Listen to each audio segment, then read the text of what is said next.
A message from Muad'Dib about the 7th of July 2005. Dear viewer, I hope this finds you well, in good spirit and having a good day. Regarding the 7/7/2005 terrorist attacks in London, let us look at the facts and see what we were told and compare them.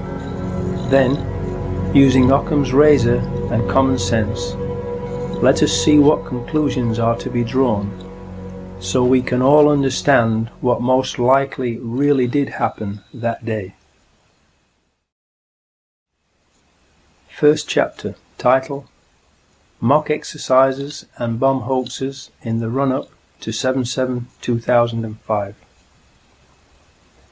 More than a year before the 7/7/2005 attacks, on the 16th of May 2004, an edition of the BBC One Panorama programme broadcasted a mock exercise imagining what would happen if a terrorist attack was executed in London in the near future, consisting of 3 explosions on tube trains in the London Underground and 1 explosion on a road vehicle. The following excerpt from the BBC programme gives us a good idea of why this programme was made.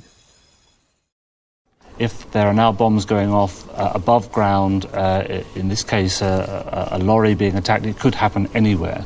So the potential for mass panic across not just the capital but the whole country is very much with us. I think therefore we need to look at more serious measures. We do have reserve powers in effect to take over the BBC if we were to wish to, and to get them to broadcast whatever we wanted them to broadcast. Those powers are there in the Broadcasting Act. My advice to the Prime Minister would be not to use those, but I think we should be talking to the broadcasters about having the Prime Minister on the air very quickly. You wouldn't disagree with that, Michael, at all? No, I entirely agree that the Prime Minister should be out there, and we shouldn't be using the powers to bring in the BBC, but we should certainly be talking to the broadcasters about the way in which the coverage is going to be organised. Please note well that he said the coverage is going to be organised. In other words, he was saying that they would write the script for and then edit and control the media coverage of an event in which there were 3 explosions on London tube trains and 1 on a road vehicle, if such an event were to take place in the near future. The question that begs to be asked is this: was that what they were actually in the process of planning, and precisely the reason for that programme? This is the kind of terrorist attack the government repeatedly says is going to happen. We've been absolutely clear, we can't guarantee that there will never be an attack. It's quite likely that they're planning one now. I am wondering about the purpose and effect of this very programme. This BBC Panorama programme appears to have been used by those behind the 7/7/2005 attack as the means by which the media's response to the attack in the near future was studied, so it could be controlled and directed towards their own ends. Mr. Price plays the bad cop and issues the threat of taking over control of the BBC, and then Mr. Portillo plays the good cop and says that there is no need to do that as long as the BBC behaves itself and broadcasts whatever they want them to. The good cop, bad cop scenario is just theatre, to deceive the viewer. The reality is that the BBC is a government propaganda machine and is already, and always has been, controlled and used by the government. The headlines at 9 o'clock. In the past hour, there have been 3 major explosions on the London Underground. The first occurred at 8:10 on the Piccadilly line between Knightsbridge and Hyde Park Corner. The second at 8:16 on the Central line between Tottenham Court Road and Oxford Circus. And the third at 8:27 as a train was arriving at Vauxhall Station from Stockwell on the Victoria line. Emergency services have been called to all three scenes. There are no reports available yet on the number of casualties, and the police have said that it's too early to identify a possible cause. London Underground is now closed, and the police are asking people not to travel. 350,000 people alone are making their way towards the City of London at this point. And if the access overload system has been triggered and they can't get onto their mobile telephones, this will have profound indications for them, the next of kin. We can now confirm that a tanker carrying chlorine has exploded at the junction of Shoreditch High Street and Commercial Street. Chlorine is extremely toxic in this form, and the police are issuing express warnings to people to stay indoors, close windows and remain there until the all clear is given. In the days leading up to 7/7/2005, there were hoax bomb scares in Nottingham and Sheffield. Were these false alarm hoaxes meant not only to cause panic and confusion, but also to lull everyone into a false sense of security and into thinking that the initial reports in London on 7/7/2005 would also be false alarm hoaxes, so people would ignore them until it was too late? Second chapter title: Peter Power, Dupe or Accomplice? Then, on 7/7/2005, we were told on TV by Peter Power of Visor Consultants that they, and the private company employing them, who helped choose the scenario for it, were running a mock terrorist drill in the London Underground, with practically the same scenario as what actually really happened on that day. In other words, the actual mock anti-terror drill that the BBC Panorama programme of May 2004 had outlined had been chosen by Visor's client to be carried out on the very same day that 4 Muslim suicide bombers also chose the same scenarios that Visor's client had chosen for the mock drill, causing real and devastating explosions on 3 London tube trains and 1 road vehicle. Please think about that unbelievable set of coincidences for a few seconds, to let the implications of it sink in. Then, please ask yourself, what are the odds against all of that happening by chance? Just to get this right, you were actually working today on an exercise that envisioned virtually this scenario. Almost precisely. I was up until 2 o'clock this morning because it's our job, my own company, Visor Consultants. We specialise in helping people to get their crisis management response. How do you jump from slow time thinking to quick time doing? And we chose a scenario with their assistance which is based on a terrorist attack because they're very close to a property occupied by Jewish businessmen. They're in the city, and there are more American banks in the city than there are in the whole of New York. A logical thing to do. And I've still got the... I was going to say, how extraordinary today must feel for you as it unfolds. In his TV video clip, Peter Power states that their customer helped to choose the exact scenario. I repeat, Visor's customer helped to choose the exact scenario. To this day, Peter Power refuses to publicly identify the customer who chose the exact scenario. Why?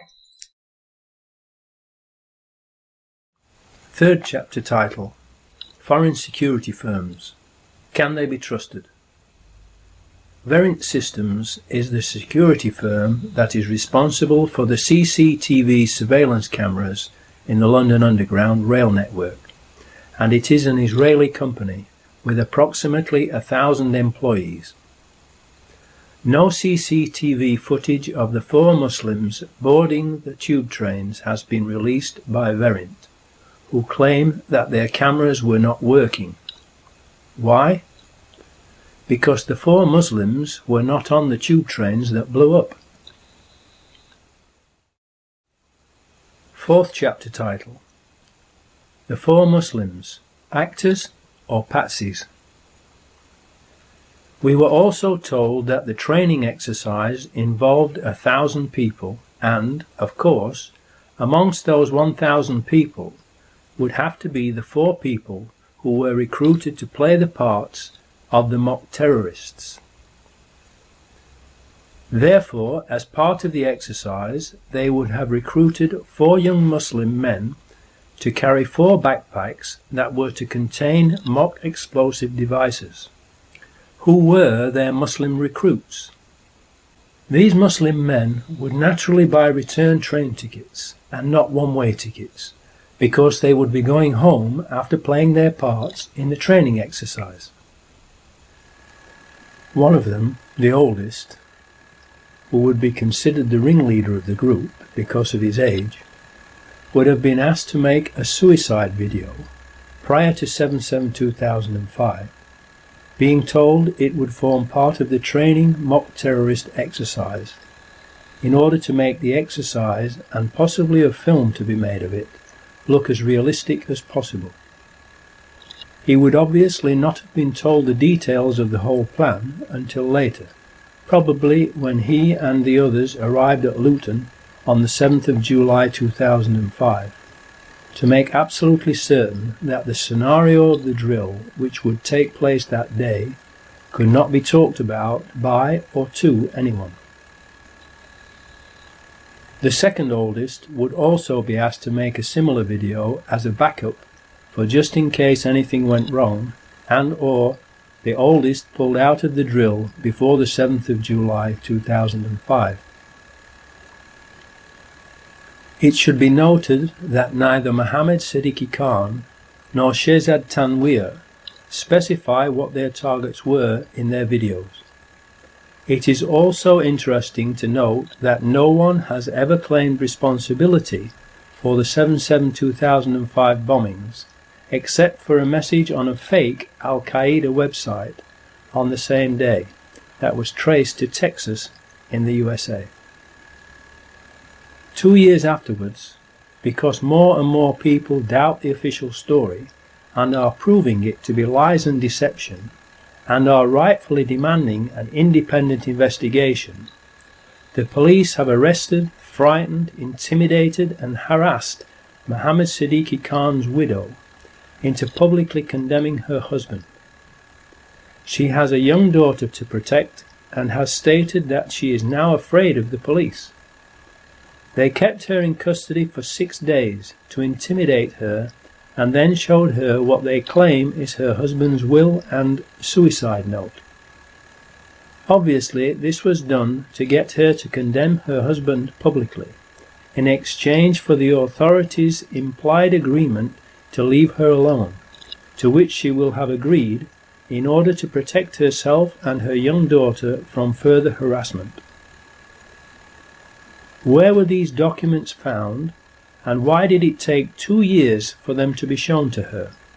They are, after all, her rightful property, if genuine. 2 years is ample time to forge a short handwritten note and signature on a will.